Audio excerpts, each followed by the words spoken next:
Welcome back to Checkpoint. Today we're focusing on the state of Kenya's economy. Now, let me just put this a little bit in perspective for you. According to the latest report from the Kenya National Bureau of Statistics, Kenya's economy expanded by 6.2%.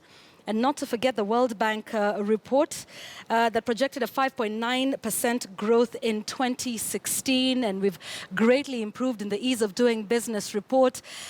But then again, you know, there's job losses in the country. So just what is going on? We're discussing this tonight on Checkpoint. Please keep your views coming in. The hashtag is Checkpoint at KTN News, at Yvonne Okwara. You can also send us a text.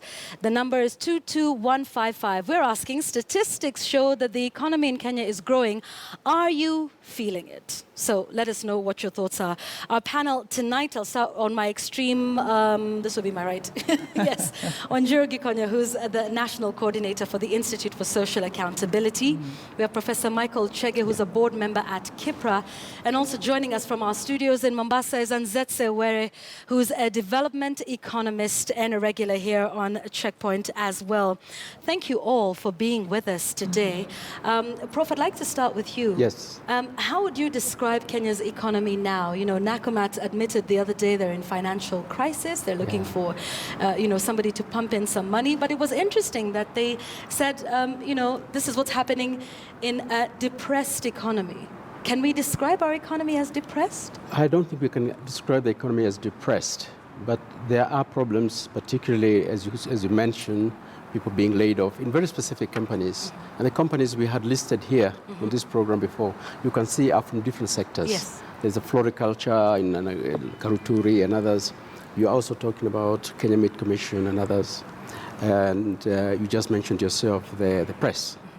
Now, what is happening is the World Bank, Kenya National Bureau of Statistics, are projecting a GDP growth rate of about 6% for this year. With the drought now that we are going through, that figure may even be slightly lower at the end, unfortunately for the country.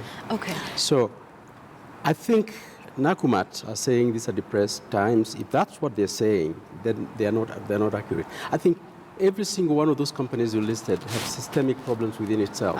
That is what the problem is. Yeah. So, and you mentioned systemic problems, and we'll come to the role of the government in just a moment. But, you know, there's various, you know, pressures on the economy, and there's various, you know, issues that come up. Some of them, it's internal management. Yeah. Some have cited the rapid expansion of Nakumatt, not just in the country, but also in the region. I mean, the media has its own challenges. We will, you know, not shy away from talking about that. But then many people say, but it's the government's fault and the government should do more. Is that necessarily the case across the board? I think the government should do a lot more than it has done to make sure that our rate of growth of the economy is higher than it is, because that is what's going to, at the end, create jobs. I think it would be much easier to understand the problem we are facing if you ask yourself, there are those jobs that we have lost. How many other jobs of good quality have we created? Then you say there's tragedy that affects the 20 or 40,000 people that you've just listed. But if a large number, like 100,000 or so, have been created, then that's good for the economy as a whole. Here is what is happening. We have something like 800,000 young people leaving schools every year. About 500 of them do get jobs. But 90% of those jobs are in the informal sector. So it's the quality of the jobs. So it's the quality of the jobs. Yeah. The 10 or 20,000, that's about 80,000 new jobs are in the formal sector. What you and I and everybody else considers quality job. And this is what we want to see growing. So that even if out of the 100 or 80,000 new jobs are created, you lose 40 or 20, then overall the situation is better than it was before. Right. That is what we should be aiming at. Okay, all right. A lot of the conversations on the economy, you know, from ordinary citizens like you and I, is anecdotal. Like, I don't feel, you know, the economy is, you know, I go to the supermarket with 1,000 shillings and I come out with 2 items. That's right. 5 years ago, I would leave with 10 items. Why don't we feel this growth that we are hearing about? Why don't we feel these jobs that have been created? I'd like to answer that question by, picking up on one of the segments you had on unemployment, because, when you're looking at the kind of figures that are being discussed, the number of youth coming out of school, where are they being absorbed? Yeah. The Jubilee government, of course, has put in place mechanisms to create these jobs. They have youth funds. They have the 30% facility, yes. which is supposed to, again, target this large number of youth, women. They have also special provisions for people with disabilities. But if you take a closer look at these, on the face of it, really good ideas, you will then find policy disconnects. Around the AGPO, you'll find that some of the requirements are so high that many youth are then disqualified. So again, coming back to the capability to effectively tender for these jobs is limited by the very fact that you're a youth with certain level of education. The structuring of some of these funds has been called into question. Is the scope of the funds enough to have an impact on employment? Is it really, effective to have this kind of funds in place when you don't have a youth policy that's speaking, the youth policy we're operating under, I believe might be 209. So it's not really kept pace, one, with the changes in the new constitution, with the new economic scenario. So I would say that part of the disconnects are likely because of this. You have stated intentions, money being put into places to create jobs, spur employment, but then the fine, in the fine print, it doesn't add up because you don't have that cohesive kind of policy operation. The other aspect, when you look at jobs in the informal sector, it's only now that the government is developing a national trade policy. And around the national trade policy, then there's quite a lot of contestation because county governments have an important role to play in creating jobs at the county level. Right. Yet there's this kind of thinking around national government that we will have funds that we will direct and create jobs, obviously because there's some political motivation around this. So to the extent that national government is, the Jubilee administration is still unable to support devolution and county governments in terms of some of their very fundamental mandates. For instance, this creation of trade, supporting them in terms of working around counties, whether it's at a regional level, what are the, the opportunities in that region, building capacity, supporting the regional development plans that counties are putting up. To the extent the national government keeps competing with county governments, instead of creating facilitative policy and putting money where that policy is, and then you're going to have these disconnects between the statement and what we feel on the ground. Okay, what we feel on the ground and a disconnect there. And Zetse, you've been following this discussion and you're a development economist, so I want to ask you specifically about these mega projects that we have in the country. There's SGR, the Lamu port, the oil pipeline, even if you want to talk about the rural electrification project, the last mile. One would expect that with these mega projects that we would have the creation of thousands of jobs. Well, I think there are a couple of things going on, and I'll answer that and also refer to what the other panelists are saying. I think there's a public-private disconnect, and there are issues going on in both segments that we need to understand. When you refer to what national government is doing in terms of these large infrastructure projects, I think that is all well and good, but I think one of the big elephants in the room that's not being talked about is financial mismanagement. And the problem with financial mismanagement is not the morality, it's that money does not become economically productive. So we're getting into a lot of debt. We are setting aside significant amounts for this infrastructure. We don't know how much actually reaches those projects. And as a result, all this money that has been earmarked for all these projects does not create the economic productivity and opportunity that it should have. So that's one thing. At county level, we're also seeing financial mismanagement. It is not just national that has the corruption issue. It is also rampant at county level.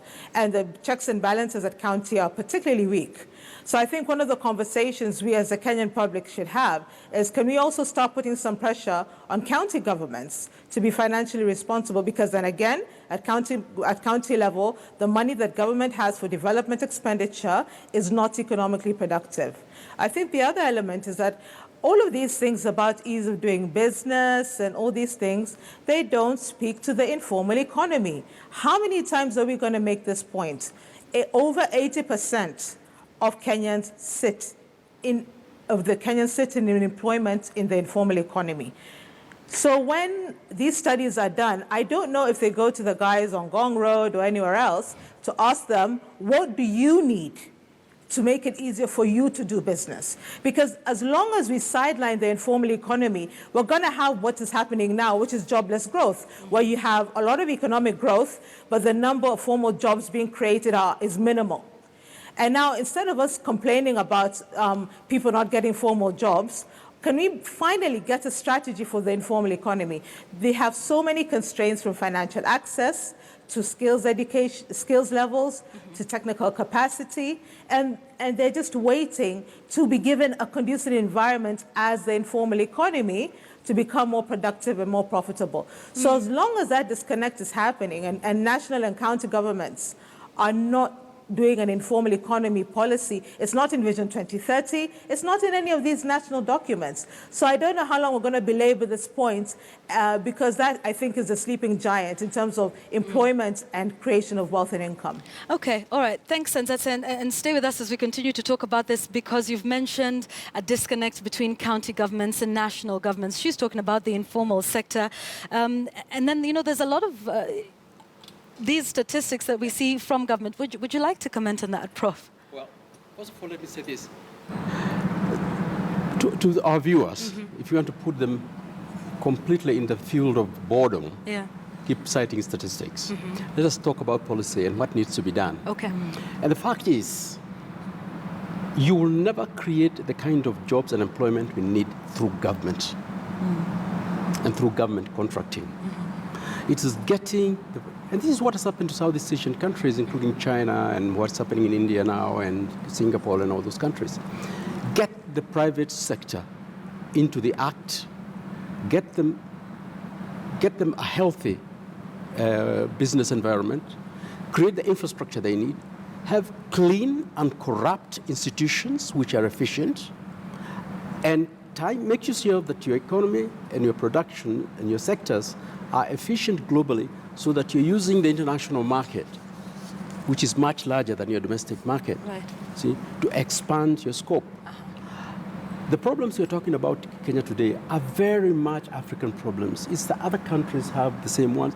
This meeting that we had in Kigali with the African Center for Economic Transformation, that was a key issue again. You have growth, but the jobs of high quality that meet the demand of youth coming out of schools aren't there. I was happy when President Kenyatta had this summit with the private sector to look out, tease out what the priorities ought to be. This should have happened years ago. The fact is, or even much earlier at the beginning of this administration, if you look at surveys of the private sector that ask you, why aren't you growing, why aren't you taking on more young people in employment? They say, well, they're coming out of schools but don't have the skills. And we have to retool them. But on top of that, they're talking about weaknesses in infrastructure. If it takes you 5 hours to go across Nairobi...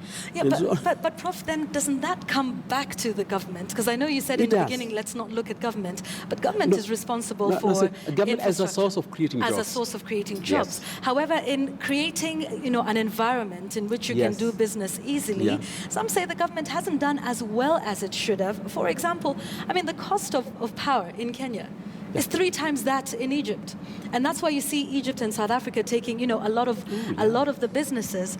And we're talking about infrastructure and corruption, and we'll get to Anjura in a moment to talk about the cost of corruption on doing business.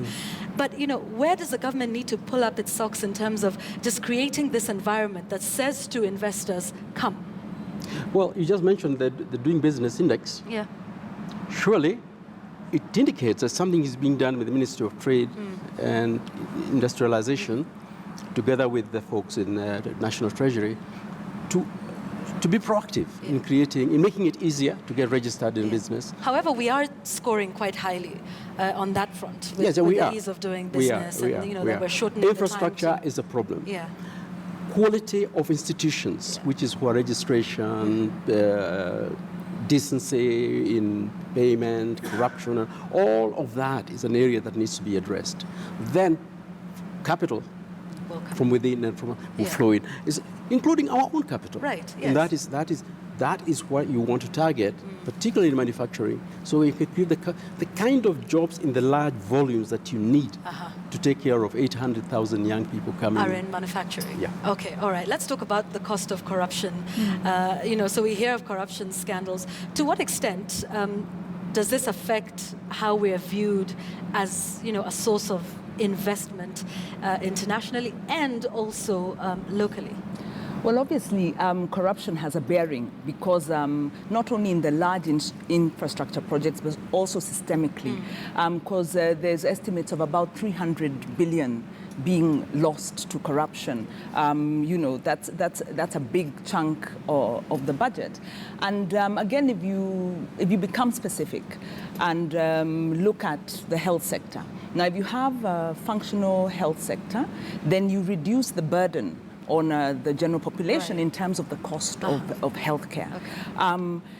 If you look at what corruption has done historically, then you see it's undermined the services, its facilities. If you look at what's happening today, one, on a positive note, we have very good developments on the NHIF. So immediately you have a good, well, it's rolling out, so in the early stages, but access to quality healthcare that would normally come out of the, pockets of families.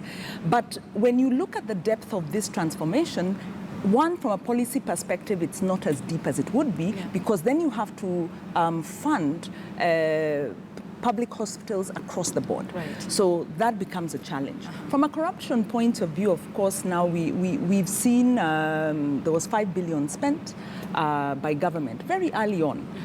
Jubilee administration came in, procured health equipment, which we now also get to find was not delivered. Yeah. And there were questions about the viability of this. Apart from the fact that the cost was then inflated, there were questions about the procurement. Was it the right decision? So corruption is, yes, about loss in money, but it's also about policy decisions which aren't sustainable. The Auditor General talked about improvements, by the way, in government performance in terms of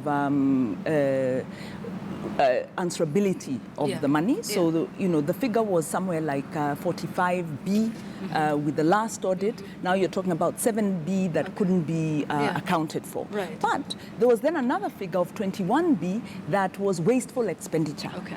So if you've got... So there's also waste. There's waste and there's duplication. Right. So you have money that government is spending wastefully.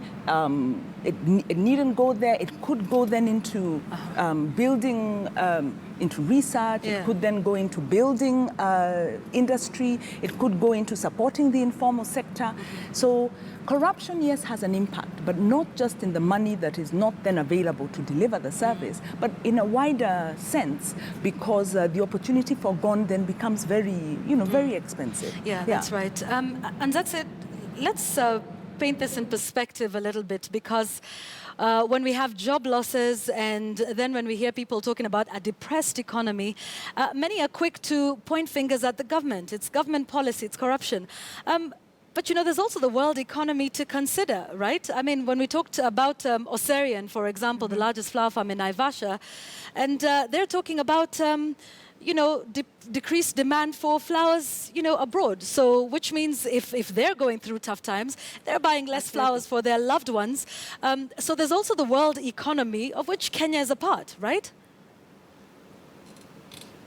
Yes, but the world economy is recovering. I think one of the stories that we're not talking about is how slow the growth in Africa is. And I think one of the things we need to tease out as Kenyans is figure out the extent to which the slowdown in Africa and in our neighboring areas is affecting the growth in Kenya and East Africa. Right now, East Africa is a bright spot in Africa because we're largely not exposed to the commodity slump. So we're doing fairly well compared to countries like, even Nigeria, South Africa, even Angola, that are really taking a beating. So I think we also need to tease out what are the ripple effects of this commodity slump on Kenya and on the region. But back to the government thing, I think for me, one of the biggest frustrations I have is education. And really the fact that education in this country does not speak to labor market needs.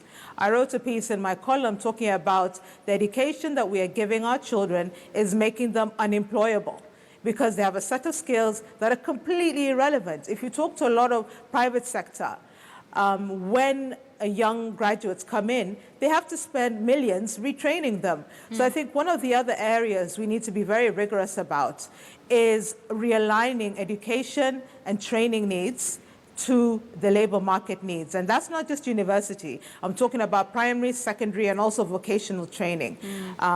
So I think if we can get into that, that would be important. And finally, I just think I'd like to pick up on what Mr. Chege said, which is the structural nature of our economy does not facilitate the creation of jobs. Right now, we are a services-led economy. And the only areas in services that are really high intensity in terms of employment are health and education. Right. Everything else is not labor intensive. So again, we need to reorient our economy to be more manufacturing industry driven so that we can start with light manufacturing, and government policy agrees with this in many ways, and really absorb large numbers of people who have fairly low skills. We need to get serious about industrialization. Okay, and what you mentioned about the low skill set, I believe the Federation of Kenya Employers has also decried this in the past, just talking about the quality of persons that are coming out. But Nzetse, well, we're still with you, and when we talked prior to this show, you also talked about, the labor, the cost of labor in Kenya and in Africa, Is it where we want it to be? Does it attract the sort of investors that we would like, particularly in the manufacturing sector? Yes, I think this is a good question because also dealing with the automation of labor. And when you look at some of the job shedding that you talked about, particularly in the financial services sector, part of that is due to automation and technology. If you look at banking, people barely go to banking halls these days. That's true. Yeah. And I think also some of the shedding we're seeing in the financial sector is the interest rate cap. I was among those who said there would be consequences to the interest rate cap, that it would lead to job losses. And I think we're beginning to see that happening. So I think we also need to understand that the education issue is crucial, not only because it leads to a lack of employment, but also because it stifles innovation. When people do not have a foundation on which they can create new businesses and new ideas, it becomes problematic. So I think we need to really think about the education question. And I think in terms of the manufacturing issue, we're going to be entering manufacturing at a time of high automation. That's number one. And number two, Kenya wages are quite high. Our labor is quite expensive. So I think we need to really push on the issue of productivity. I feel that the wages should not be lowered at all. I think really the conversation should be around what are comparative advantages, and how do we attract investment that is okay with our costs of labor, and so that our productivity gets higher. But again, it goes back to government on the cost of doing business in terms of transport and electricity. It's really expensive to manufacture things in Kenya. And there's also all those informal costs linked to, again, corruption that manufacturers have to deal with.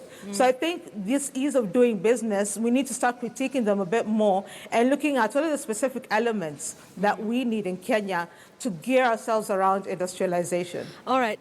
Prof, we talk a lot about government, but I'd also like to talk about the role of private sector itself in terms of, staying true to the ideals and the integrity of doing business.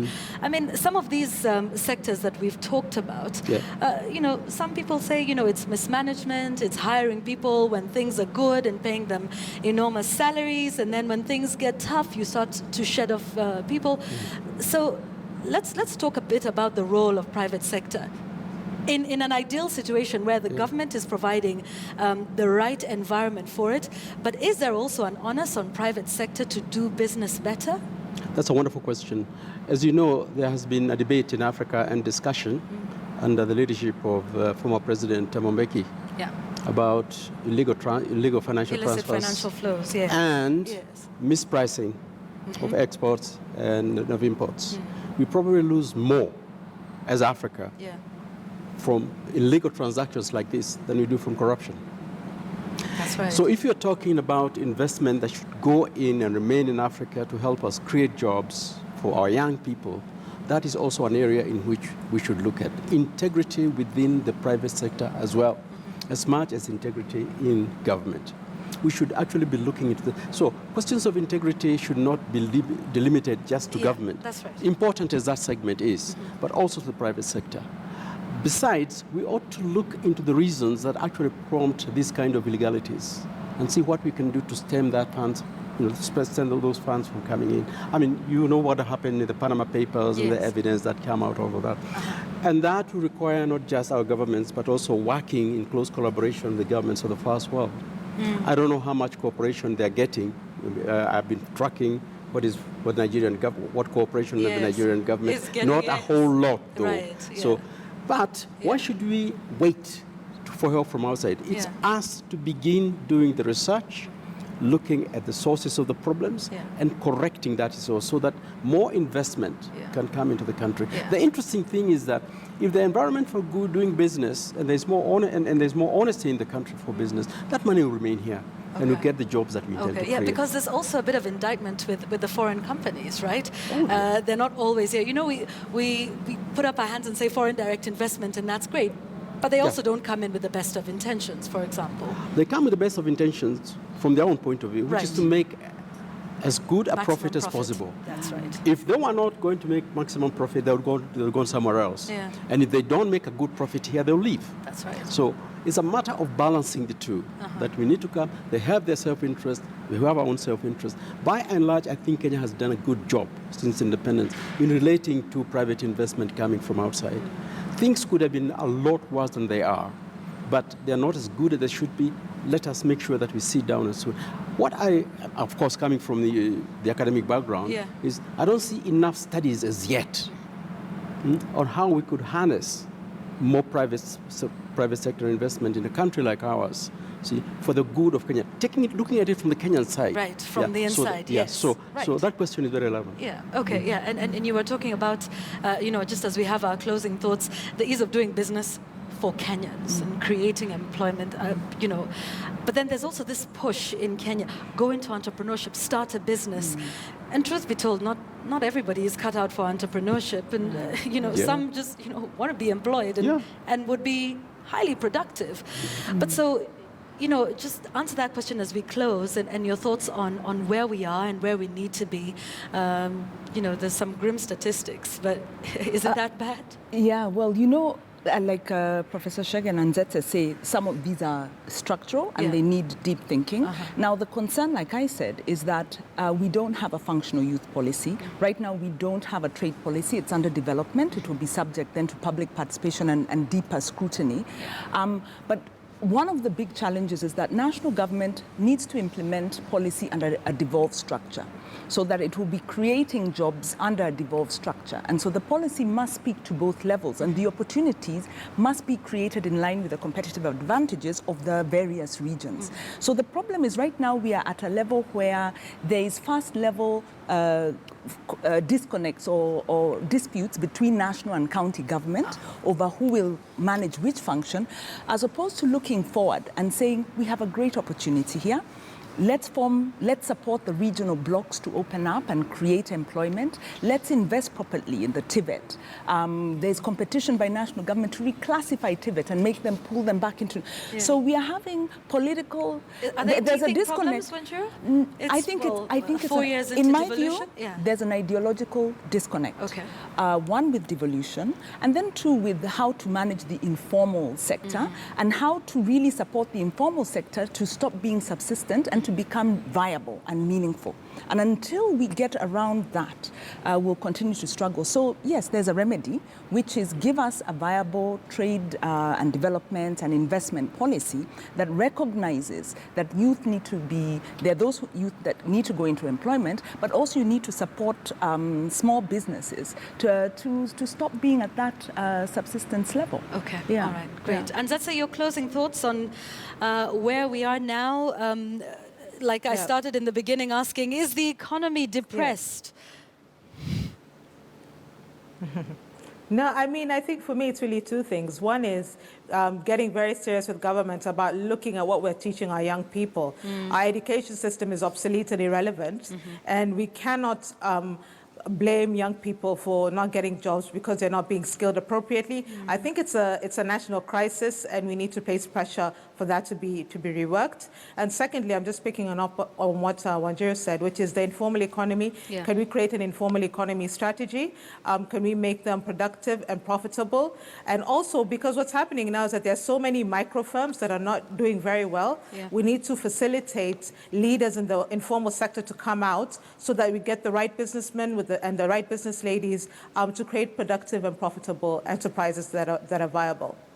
Okay, all right. Thank you very much. And Zetse, I'll leave you, Prof, to give the closing thoughts. Where are we? And maybe should we be interrogating this ease of doing business, these World Bank reports? We see all of these great things, and it just seems like internationally we're doing well, but we're thinking, money is a little tight. I'm living paycheck to paycheck. Yvonne, I think Kenyans should start complaining that the glass is always half full. Okay. And talk about the half empty, you mean? Okay. And talk about it and see what have we done to make it half full that we could use to get the And the what glass is that? full. If I To give you me, the last word, yes. I think question of new policies has been, Anzese and Wanjiru have mentioned that. The fact is that building the formal sector into into a better job creating, quality job generator is not going to happen unless you have a large formal industrial sector. This is the lesson that you find from China, from countries which have gone to where we want to be, middle income industrializing country, because the small medium enterprises actually thrive when they become suppliers of inputs into bigger business. Okay. At the moment, what we're doing is that they are being confined to low technology, low value added kind of activity, and we can understand why a lot of young people do not see work in the informal sector as well. They're still waiting to get a formal job. All right, okay, thank you very much. Professor Michael Chege, who's an academician and he's a board member at KIPRA, thank you very much. Wanjiru Gikonyo, who's the national coordinator of the Institute for Social Accountability, and Zetse Were, who's a development economist who joined us from Mombasa. I thank you all for your insights into this. Perhaps a learning on where we need to go, a youth policy, education policy, strengthening and empowering the informal sector, looking at manufacturing. The number is coming up, and I'll be talking a little bit about manufacturing and the number of jobs that has the potential to create. So do stay with us for that and more. But in the meantime, keep your views coming in on Twitter. We're asking you, statistics are showing that the economy is growing, it's doing well, but are you feeling it? Keep your thoughts coming in. The hashtag is CheckPoint.